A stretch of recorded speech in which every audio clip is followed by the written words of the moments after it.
This ZeroNow program is brought to you with the support of our founding partners.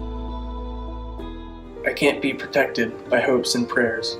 I won't use hope towards what's next. I'll make my own way. I know impossible is an opinion. I won't wait for safer schools. I want to create them. I don't want to be afraid anymore. I refuse to be a victim.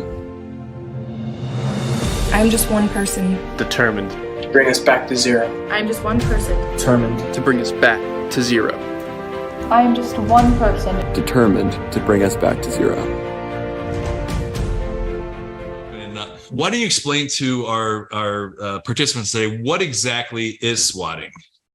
Yeah, well, thanks for the privilege of having a conversation. It's very timely.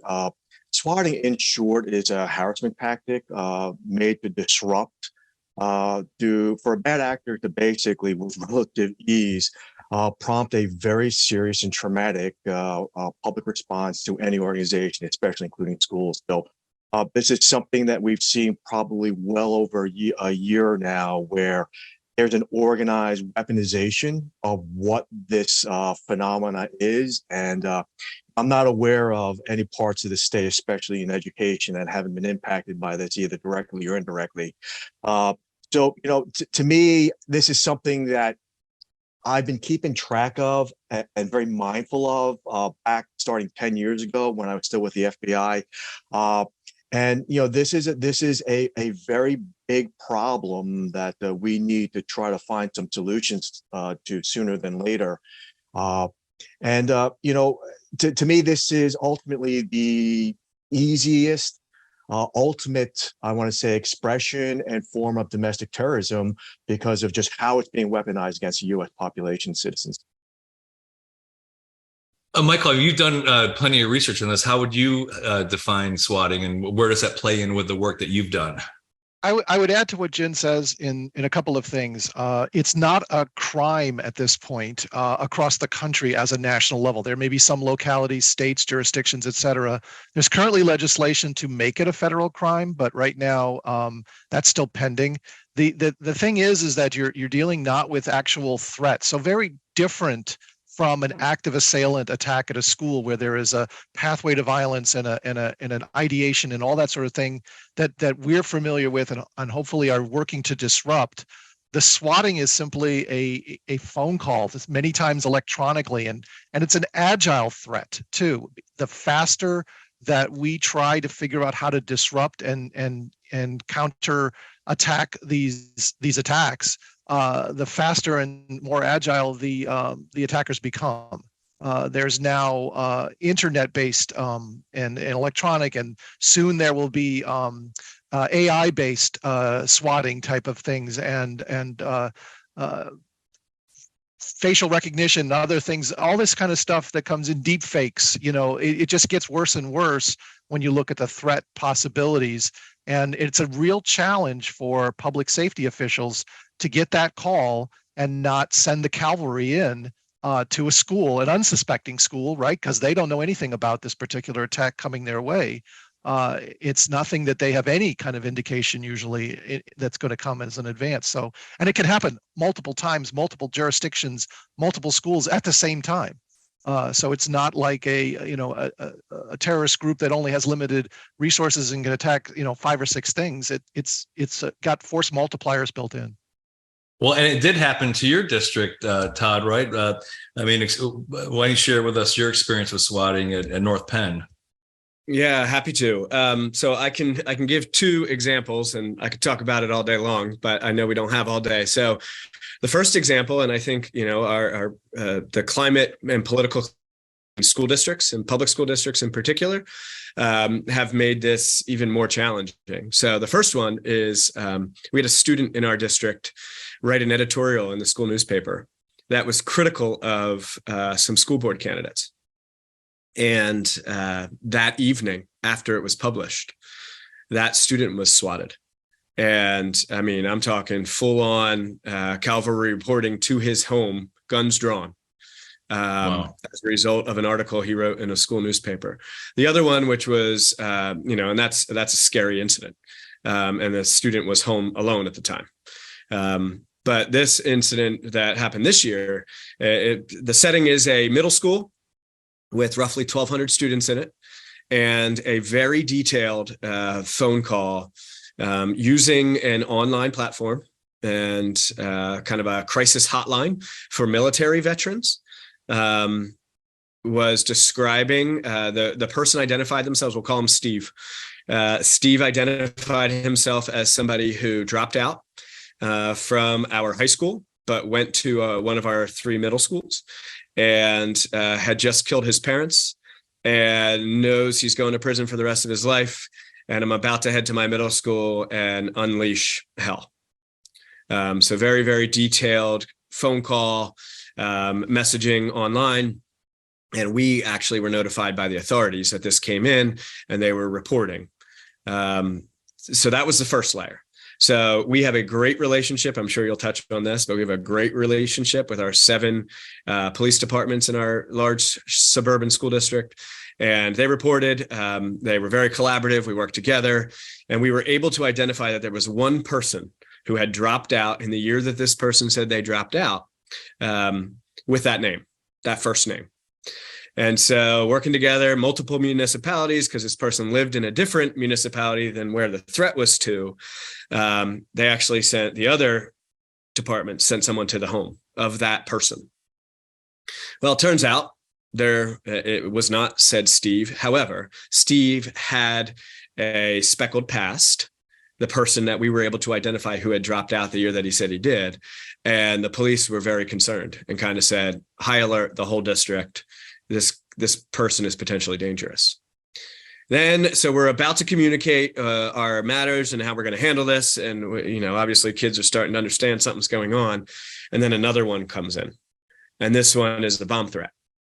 So we're starting to talk about evacuation and, sending kids home early and an organized evacuation. And then a bomb threat comes in. And which changes, and Mike used the phrase dynamic, I think, changes the scenario completely, changed how we were going to communicate to families, changed our approach, right? I mean, if there is a bad actor and they say bomb threat, the concern is, first it was a shooting threat, then it's a bomb threat. Now they want people to come outside, right? So that's playing into our minds too, all these things. And now parents are starting to show up. And the campus is adjacent to the administrative offices as well. So throw that all in there, 1,200 kids, 200 staff members, administrative building about 200 yards away, school district of 13,000 students, 100,000 community members, and things got big very quickly. Wow. So that was our experience. I can answer any kinds of questions. I'm sure there will be questions flying in that we can all answer. So that's the scenario, and take it where you want, Nora. Yeah, and speaking of which, if you have questions for any of our panelists, please hit the Q&A button. Looks like some folks are hitting that. We'll start answering those questions in just a minute. I definitely want to circle back about the details of that, Todd, but just to, keep it at the surface level, Jen, I know, back before caller ID, kids would make prank phone calls. Is your refrigerator running? You better go catch it, whatever. So how is swatting different from a prank phone call? What's the difference? Michael said it's illegal, right? Well, I think the most recent, posture that the FBI is now tracking, these incidences is a reflection, an indictment on how severe this phenomena and threat vector is. So yes, since probably the creation of time, we've had, bad actors just call things in as far as, prank calls and things like that. But now I want to say circa internet, with the availability of just now information within our handheld computers that we hold every single day, being able to leverage that and now weaponize it. And now, again, when you see bad actors from overseas calling in or using VoIP telecommunications and or speech to text to speech platforms, there are just so many ways now that this weaponization can be used and impact any institution and or person, as we've seen. A police chief just recently was swatted by his own police, with his own police department. I want to say a couple of weeks ago, and when you look back, probably a couple of decades now, we've had, high profile people subjected to this risk and this threat. And to me, this will continue on and maybe even get worse, sadly, until, the real deterrence, as far as Mike said, where we get now legislation to be commensurate with what this is, because, and Michael alluded to this earlier, this is escalating to a point where, the St. John's prep incident in Boston about a month ago, when you have now that full scale response, and then you add in an accidental negligent discharge of a responding police officer. Now, maybe somebody saw the video, I saw the video, and then, you have that dynamic play into the event. This is now what, swatting is. And then, the other side of the coin is now, this false event, which is real until someone tells them it's not real. This has, impact beyond measure. And, I have clients that suffered, incidents like this. And so, it's a timely conversation to have, but certainly the weaponization of this and using it, to have this impact, because we've gotten so good since Columbine and public response, and so fast and so robust. And, this is, again, the ultimate disruption, form of terrorism that we're faced with today. What's interesting, my father used to, he was at U.S. Customs at the U.S. Canadian border at Rainbow Bridge in Niagara Falls, and Buffalo at the Peace Bridge. And he recalls the day that caller ID became, pretty much nationwide, was the day that bomb threats would stop at the Peace Bridge. And so the question is, how is swatting able to occur when you have the ability to track IPs and telephones and caller ID? I mean, Michael, how is that possible given all the technology today that connects everything and ties things back? There's a couple of things. There's still, for every one of those technology tools, there's still an ability to spoof it, to sort of pretend that you're something else, and you're dealing with a very quick emergent threat. Whether or not the systems are built into the public safety access points, the 911 dispatching centers, to identify those things, all the way down to the IP address. What's going to happen is, there isn't necessarily that validation. And the time it takes to do that validation versus the time to send out the cavalry is critical. So there are certainly next gen 911 systems that'll have more capabilities, but my fear is that for every one of these capabilities, somebody else will come up with something else. So in other words, if you got a cell phone text message with a video in it that had a picture of the school gymnasium, with blood splattered all over it, let's call it what it is. Is a dispatcher really going to, if they don't have that yellow flags that this is coming in from some kind of foreign nation, for example, which I don't think it's going to route its way through some sort of server or somebody's hacked machine, even in the school potentially. I mean, all of those are possible. The point is that that dispatcher is going to act on what they see and what their gut feeling is, and that's going to start those dominoes from falling. What we need is a de-escalation process. So at the same time, and by the way, I'm also recommending a throw the whole kitchen sink at this approach too. So the same way we're looking at active assailants in schools, school violence, it's not just a disruption from the student perspective. It's also a target hardening perspective. It's also an interdiction perspective, a behavioral threat. You're looking at lots and lots of kitchen sinks, so to speak, to add to the mix to help solve an overall problem. We need to take that same approach to swatting, because sometimes it's a different approach, right? It's a different set of threats. It's a different set of actions on behalf of a school board or a behavioral threat team or a police department towards a swatter than it is towards someone who's going to become an active shooter or attacker. My point too is that the de-escalation is critical, but at the same time, so is the social re-engineering. Look at, for example, Sandy Hook Promise, right? There's an organization out there that is focused on reducing school violence through anti-bullying, through getting kids to talk and make say something kind of a thing towards the better of their whole organization, their entity, their school, etc. we need that same kind of thing for swatting. If somebody's thinking about doing this, it needs to be the same kind of thing as revenge porn, right? There was that time a number of years ago where that was a big thing, and somehow we figured out amongst the communities that that's the wrong thing to do. Don't do that as a kid. You're going to be a sex offender for life, kind of a thing. So whatever it is.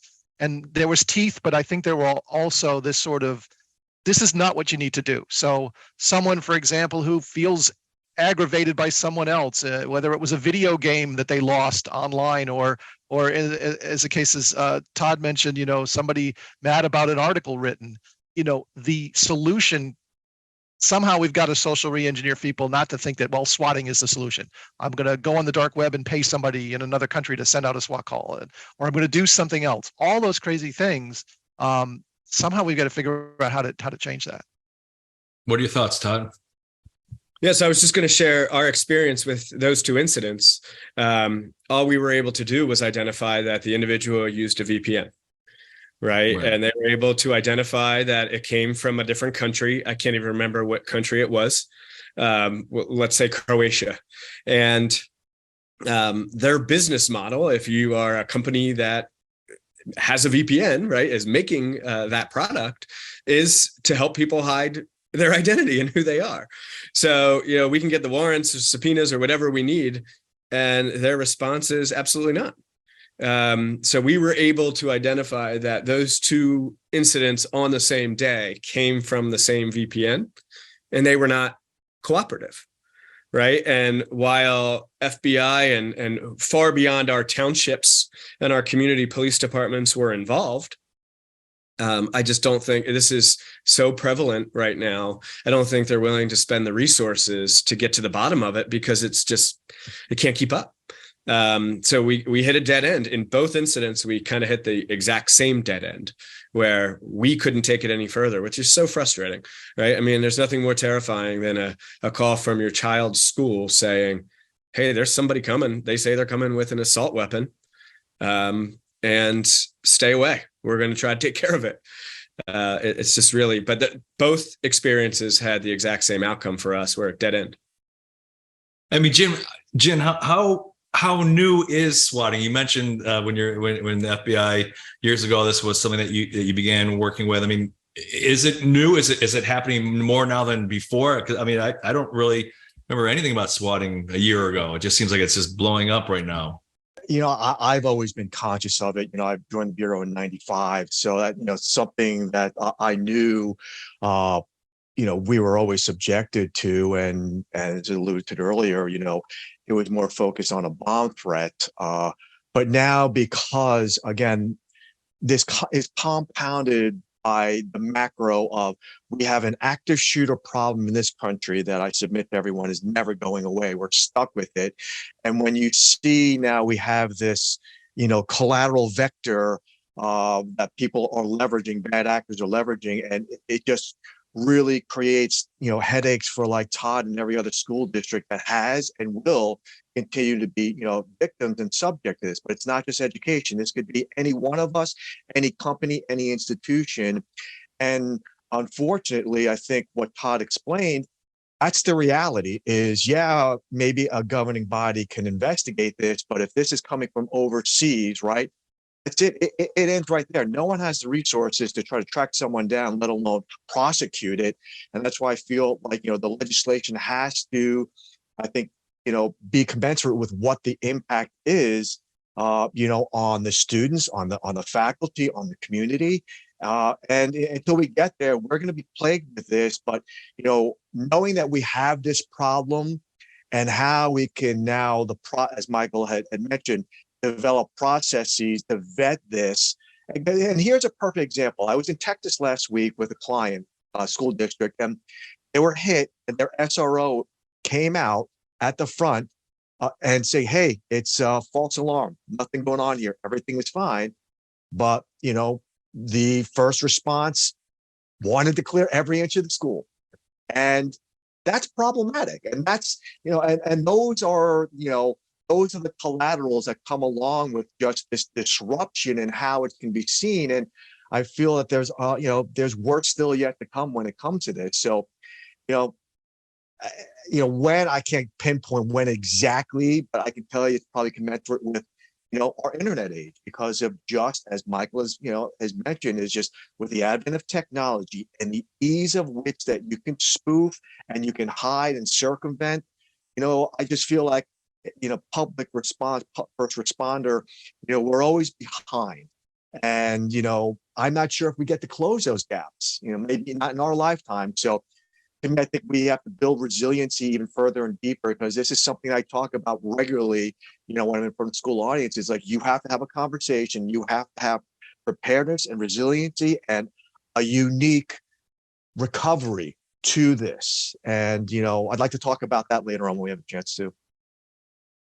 No, definitely. Well, and that's the thing I was saying about my, the advent of caller ID and how that stopped, your inbound bomb threats. And yes, with advent of technology and VPNs and being able to spoof and to create alternate identities online, that's a key thing. So, Michael, I mean, so who are these actors? Are they domestic that are utilizing VPNs to generate swatting overseas? Are they foreign actors? I mean, who are these? Who are the folks that are doing this?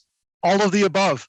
Unfortunately, it can be a combination of somebody who doesn't have the sophistication to do all the sort of protections for themselves, all the way through the foreign actors.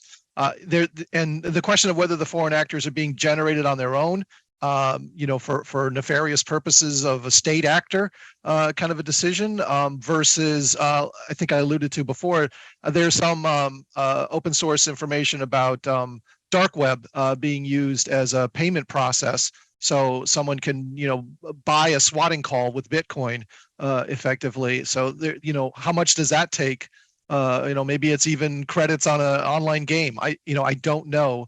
But what I do know is that it's everybody and everywhere. It could be totally unconnected to the school that this impact is. There's been a number of cases recently and tragically, I don't even want to say ironically, but I would say tragically, as you see a school shooting, I think it was the one in the Nashville area at the private Covenant School. Correct me if I'm wrong on that one. Right after that one, a number of Northeast colleges, universities got swatting calls, totally unrelated, right? But like 6 different universities on the same exact day.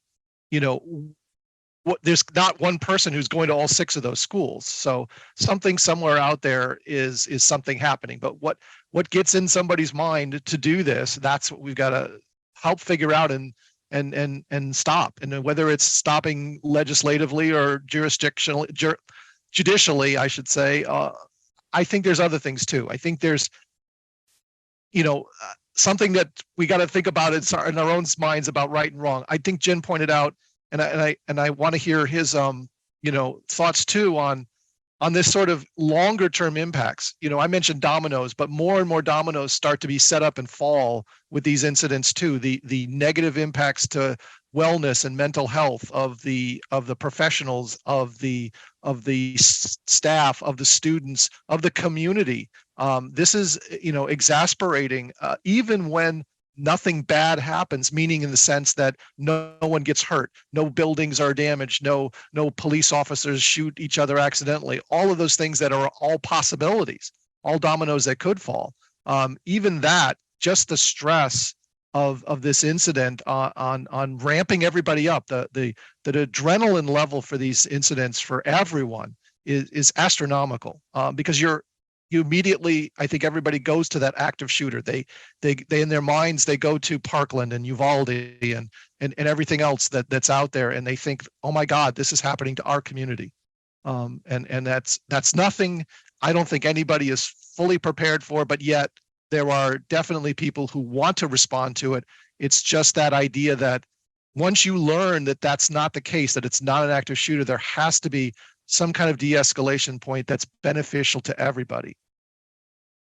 So essentially, Todd, like for example, in your district, I mean, essentially any sort of call, whether it's because you don't know that it's a swatting call on the front end, you still need to handle that as if it is an actual threat and deploy your protocols as you would. How did you communicate when during those incidents that you had? How did you communicate with parents, with the public, with students, with your faculty? Would you mind just describing that whole process? Yeah. So we are. I like to consider our district fairly resource rich.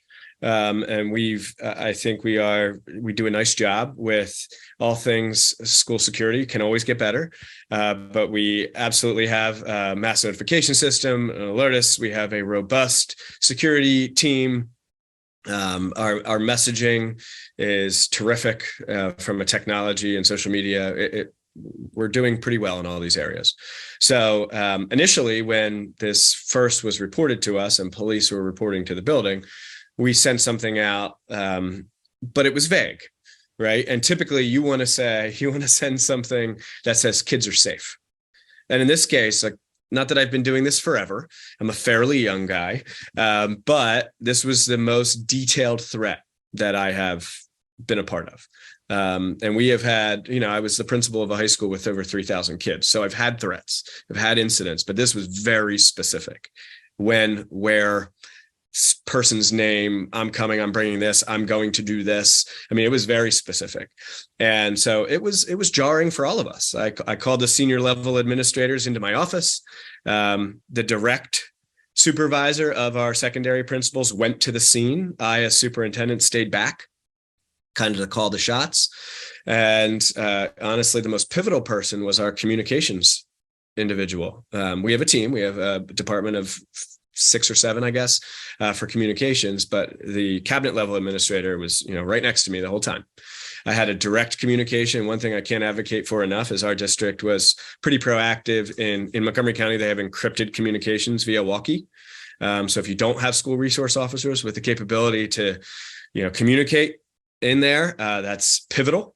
So we were able to listen to the communications with law enforcement and our security team. We can work together on radio, because sometimes in those important events, it's difficult to just get on the horn, right? It's difficult to interject on a walkie-talkie or a cell phone or a school phone because everybody's calling and there's so much going on. So we were able to message that we did receive a threat, that law enforcement was present. We're working in collaboration with them. We are implementing right now a lockout and a hold, which for us means, I don't know if everybody has the same vernacular verbiage, but that nobody's coming in, nobody's going out, and we're going to continue learning, but kids are going to stay in their classrooms, right? So we're not traversing the building. We're not going to the bathroom. If a student needs to go to the bathroom, they're escorted, that kind of stuff, but stay in your classrooms, keep doing what you're doing, but we're not going to change classes. And then when we were about to communicate again, you can't say kids are safe because we don't know that. We don't know if this person's actually coming. But right when we were about to communicate again, which was about 30 minutes later, that's when the circumstances changed again. So now all of a sudden, it's no longer somebody coming to the school to do an act of violence with an AR-15. There's now also a bomb threat. And so we had to totally change our plan. Okay, maybe we're not dismissing. Maybe they are going to bring in dogs, all these things. And so that put a delay in our communication. And I will say that was the primary criticism of us after the fact and during. The two things that I don't think we did well is we didn't communicate frequently enough, even if it's just to say nothing has changed, because parents just want to know. And they trust us in general.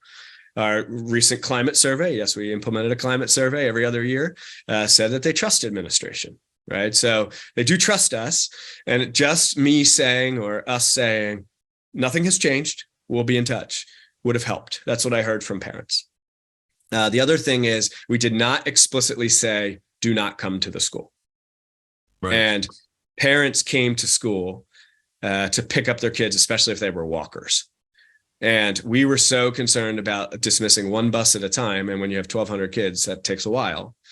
A supervised dismissal, that the parents whose kids were ready and willing and they're texting their parents and they're walkers, they want to leave. Well, we wanted to be able to do reunification and check each kid out.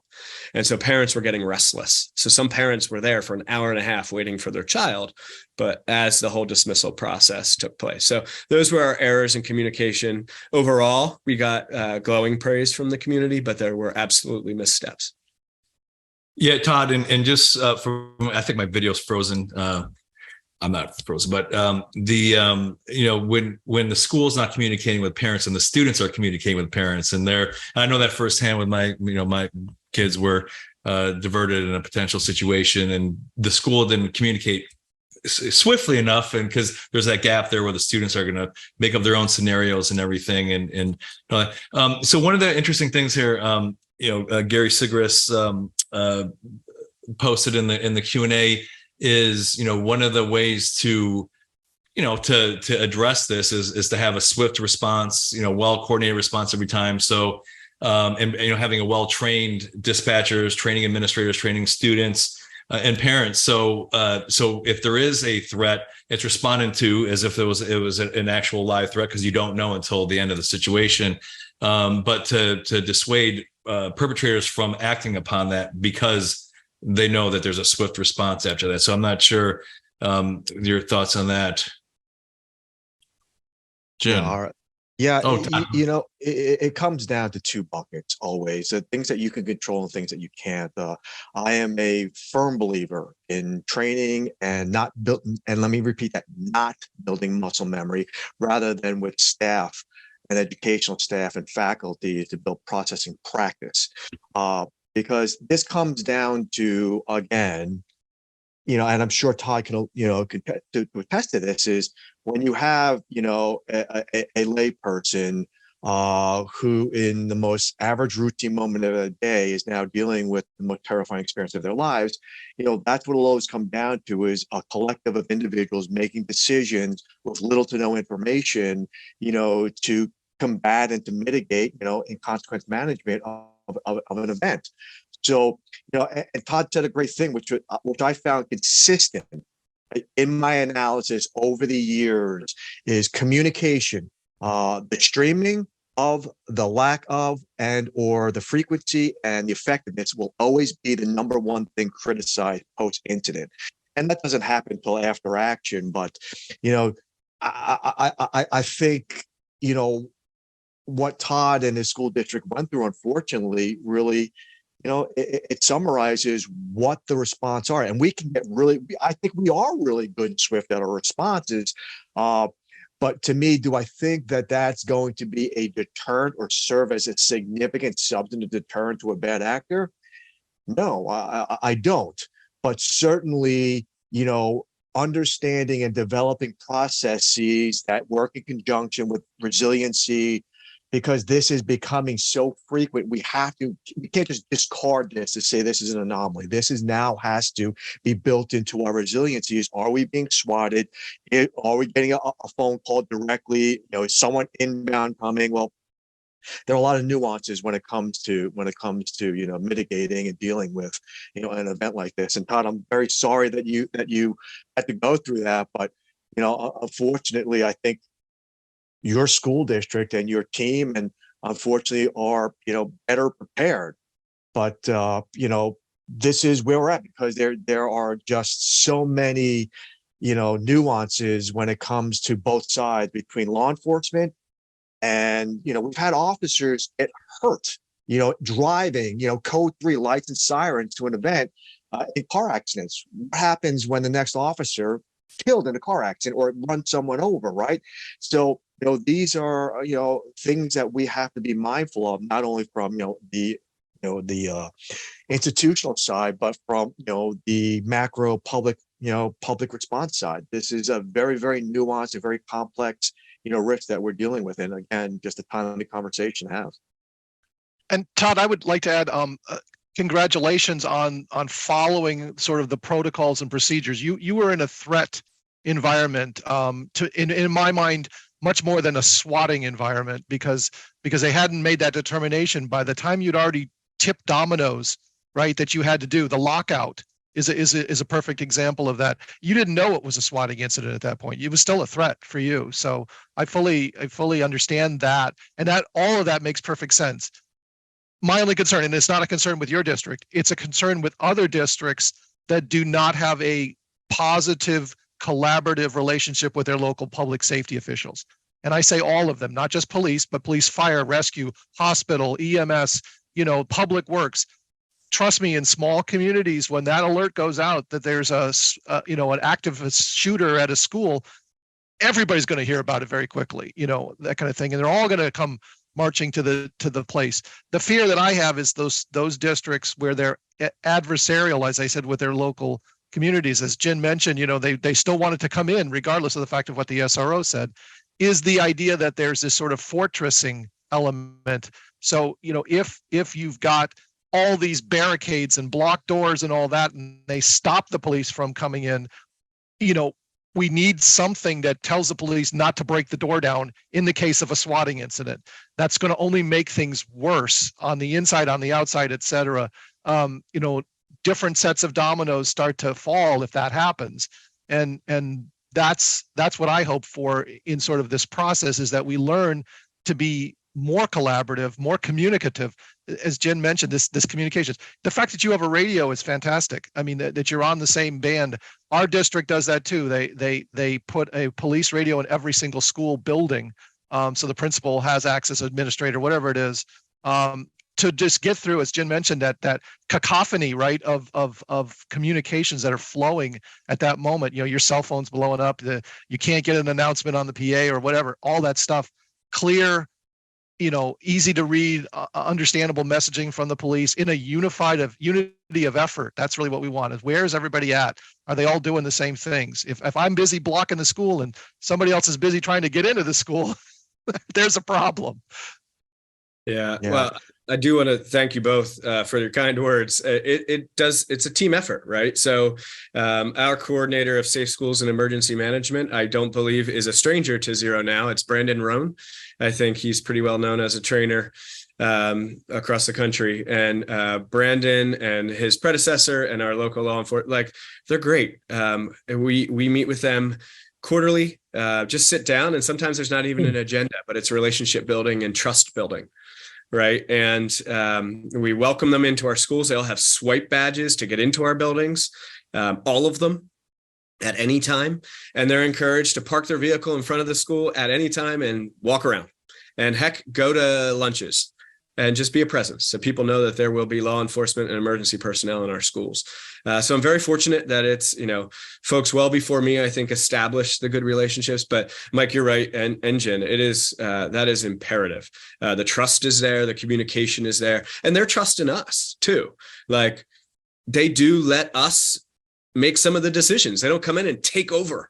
It's a collaborative, comprehensive response in these types of incidents. I feel very, very fortunate to be in the position I am because of that. Yeah. And Todd, you alluded to what I believe is a shout out to the I Love You Guys Foundation for the standard response protocol. That is, they were, when they developed that, it really was, and I think now just so valuable to have those types of responses and protocols in place. And I think it's ideal to leverage that in this, with this specific risk and this threat. So let's go back and talk about technology a little bit. And I know one of our participants, Steve, asked about the role of technology. It's like a gun detection system, like an artificial gun detection system, like an OmniAlert or Zero Eyes that can identify a gun with cameras, can help in that determination of a real threat versus a swatting call. What are your thoughts, Jim? Yeah, so full transparency, I'm on the advisory board for shooting detection system, and I knew very early on that when I was in the bureau and I found out about this technology, it's not just about understanding when a shot goes off and controlling your airspace, but also leveraging it, for an incident like this, that it's so powerful to know, hey, we've got sensors up, no shots have gone off. We're, that's validation right then and there, and real live actionable intelligence that I believe that, hey, maybe we don't have to, then maybe we can just dial things down, and that can be communicated, out towards responders before they even arrive and get there. So, I firmly believe in technology and moving forward, because it's just getting so much better now.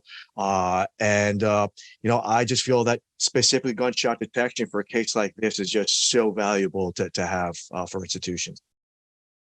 Another aspect of technology that I also want to share with our participants, and this kind of ties in what you mentioned, Todd, with your experience, is to pre-script your messages and actions, right? So in advance, most emergency notification systems nowadays have the ability to predefine the messages, so you're not communicating while you're under duress. At least that first communication, let parents know via phone call, text message, update your Twitter site, the school's website, Facebook. Hey, we are under active threat. More information will follow. We are aware of the situation. Once again, tying that to my own personal experience with a local high school, it's nerve-wracking when parents don't know what's happening. So getting that holding message out initially, we're aware of the situation. More information will follow. Getting that out right off the bat is absolutely critical, and that can be done through an emergency notification system, through automation, all those aspects. So I would just add to that: if you go to a swatting event, make sure that you still build in the protocols for that. Now is the time to build in the pre-script for the de-escalation. And I'm all in favor for what Todd mentioned about sticking with certain protocols. For example, his family reunification protocol. In other words, it is the plan. We know it's a swatting incident, it's a false attack, but we're still going to follow our procedures and dismiss from school using our reunification protocol. Whatever the language is to that, I much prefer that than the quote unquote, out of an abundance of caution, we're going to do something. Because to me, when somebody says that, that means they're throwing the plan out the window and doing something else. And this is not the case. The plan is to do family reunification the way you described, and to de-escalate, and to so forth and so forth. That's what people should get used to, and hopefully hear as that first critical message, right? The school board, the community, et cetera, is on top of this. You're getting it officially from here, not from some social media buzz about, well, really there's this or that, which could also be part of the false attack, right? So, it's that CDC CERC type crisis communication, be first, be right, that sort of thing. And kids will talk. Kids have imaginations, and they have phones in their hands, and they will post things on Instagram, to their parents, on TikTok, whatever platform it is. They will be communicating continuously during the incident, so that is important. We have a lot of questions. So what's going to end up happening is we'll ask some of the questions that came in online and some from our participants now. But after we're done with this program, if you go to the ZeroNow community, go to zeronow.org, click on community. Our panelists will be on there to answer your questions. We'll post the questions that were not answered here. If you have additional questions, you can post them there. We'll also have some resources for you provided by our participants. So I just want to get your take on this. So Jason Stoddard from Charles County Public Schools asks, would like to get your input on this. So Jason asks, I would argue that the largest issue with this topic is the over response by both law enforcement, but more importantly, the schools. I would be curious to hear from the panelists their thoughts and opinions on the idea that students are safer in school, in the building, than changing operational postures from an anonymous threat, even if highly detailed. Would love to get your thought. Todd, we'll start with you. Yeah, sure. So I do agree with that in many cases, you're talking controlled environment, especially a situation where you have a large population of students who are walking, and secondary kids who are kind of just going home, as opposed to an elementary environment where you want to make sure the parents are home before the kids get home, all those things. So absolutely. But other circumstances or dynamics that occurred that day where when this all happened, we had a group of kids who were about to go on a ski trip. So we had 2 buses full of kids, ski equipment, everything ready to leave. And this call comes in. And so the school asks me, what do we do? And I said, send them. They're on the bus. They're safe. Get them out of there. Let them go. So they went skiing, which of course hindered our reunification at the end of the day.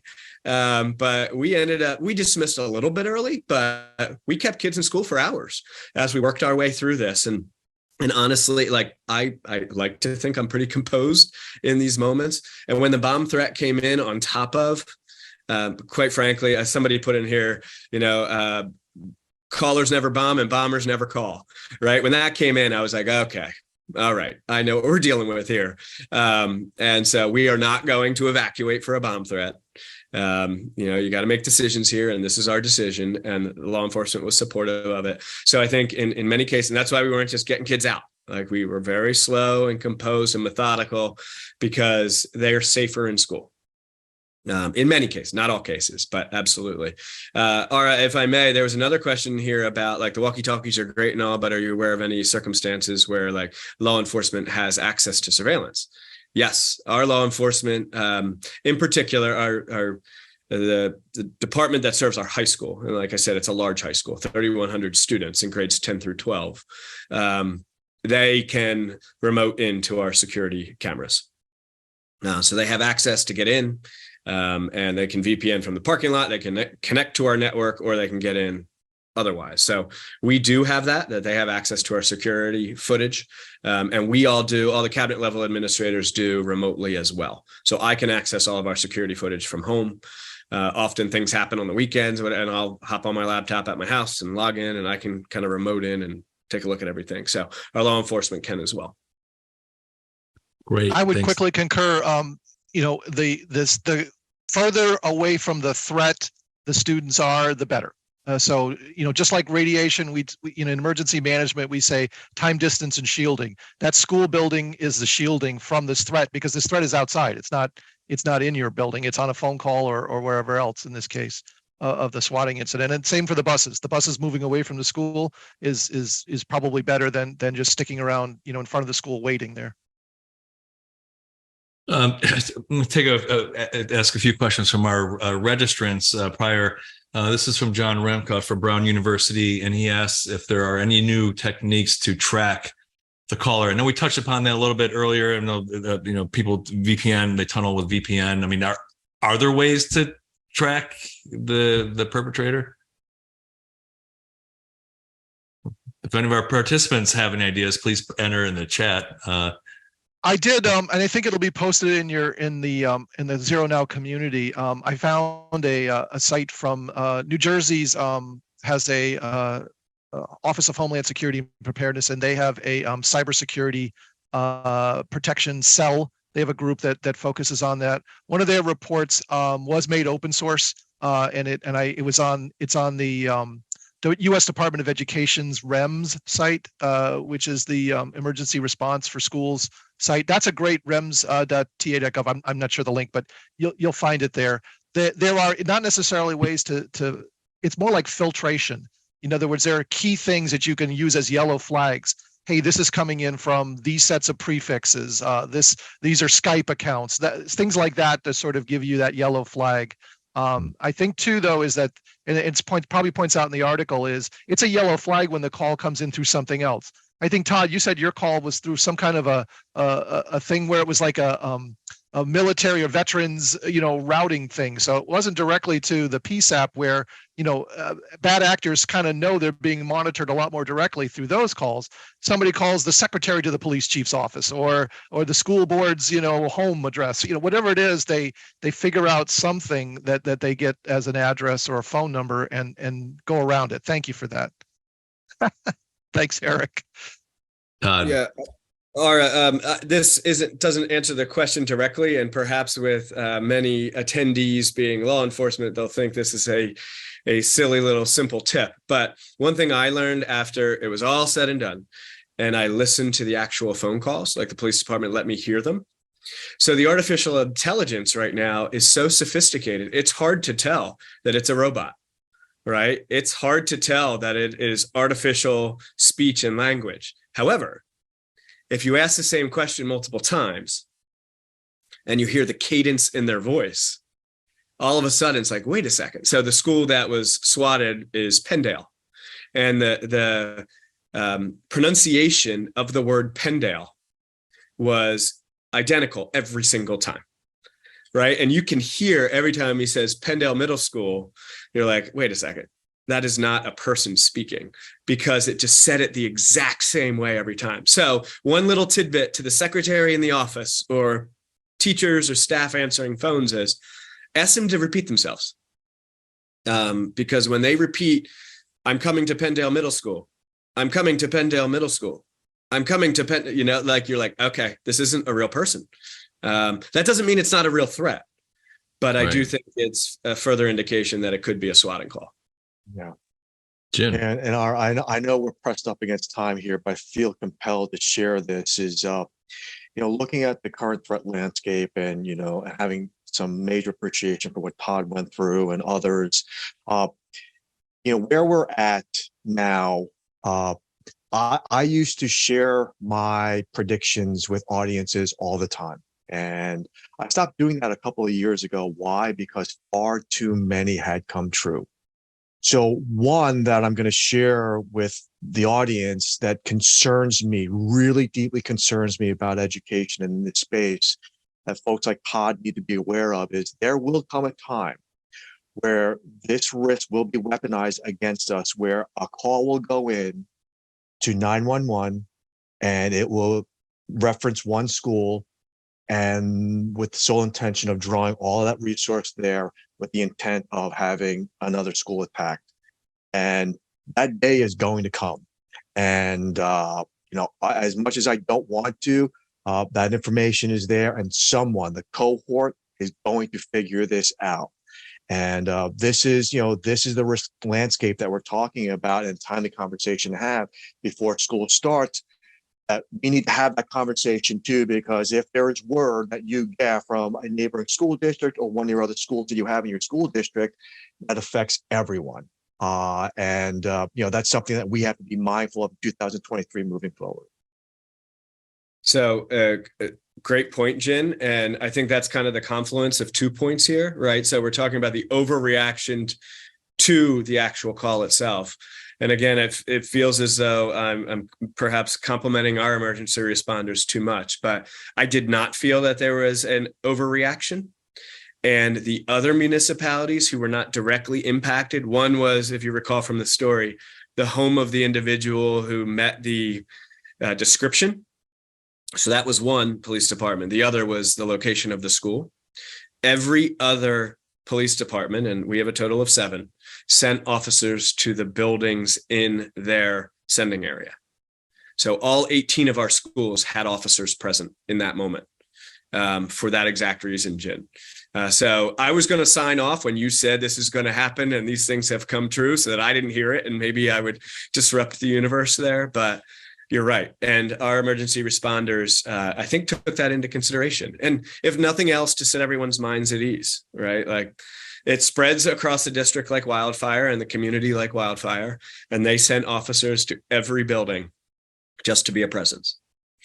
Yeah. But the reality is we need to think outside the box and anticipate what is possible, Jen. And I know that's, with your background and everything, it is too bad, but you're absolutely right. That will happen eventually. I mean, we assume that will happen. So the key is to be prepared, so it's not just swatting. I know this webinar is about swatting, but it's about active shooter response, right? It is about preparing for active threats and responding to it. It's only after the fact that it's labeled as a swatting incident. So being prepared, training, technology, knowing what to do with confidence, having folks like Brandon Roan, Todd, as having a security director for your district, because all too often we hear from districts that they have an SRO and assume that they have a security director as the, we have everything covered under the SRO program, but you really need to have a coordinated effort with a team.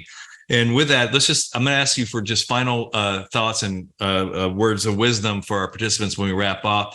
Michael, we'll start with you.